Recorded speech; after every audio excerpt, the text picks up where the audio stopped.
Hello, welcome to another Sunday session.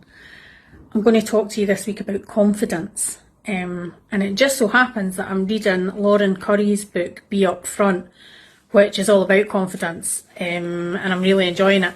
But one of the parts that I read, I'm going to read it to you, really was something that I was like, yes, that is so true.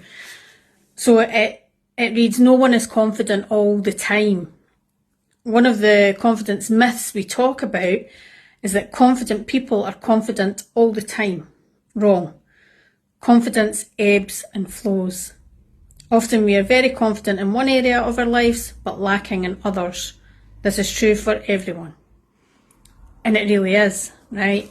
You can be feeling super confident about, your appearance. You can be feeling confident about your work. You can be feeling confident about your parenting. But then there'll be another area that's not feeling so confident.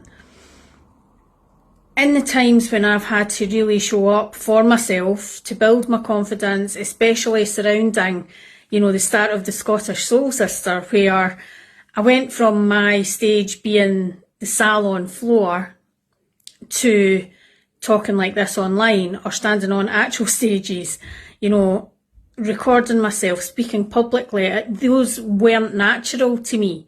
I could talk one-to-one in the salon, but when it was doing this, I really struggled with my confidence. I was very self-critical, and I had to really work on that. And it's true, it does ebb and flow.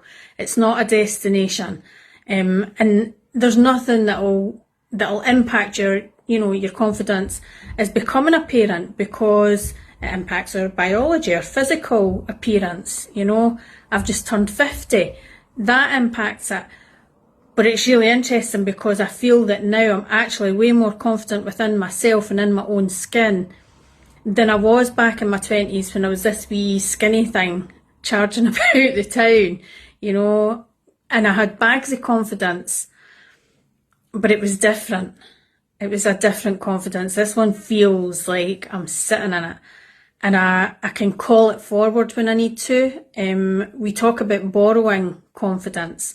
So if you're going into a situation and you are just feeling like you've not got it, borrow it from a time previously. Think about a time when you really felt confident and put yourself in that position again. Close your eyes, take your mind there and borrow the confidence, because it does actually help.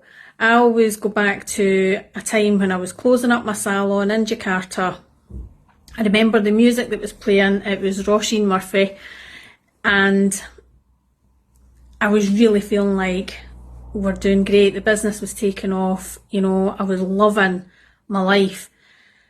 And that is the moment that I borrow. I hear the music and everything, and if you stand with your hands on your hips and stand like you're confident, you will trick your mind and your body into believing it to be true. And it'll just help you get past those parts when you're feeling like you've just not got it. You do have it. It ebbs and it flows. And we all feel the same. Okay, so don't ever think that it's just you. I hope that you have a great week ahead, and I hope that you feel confident as you go into Monday.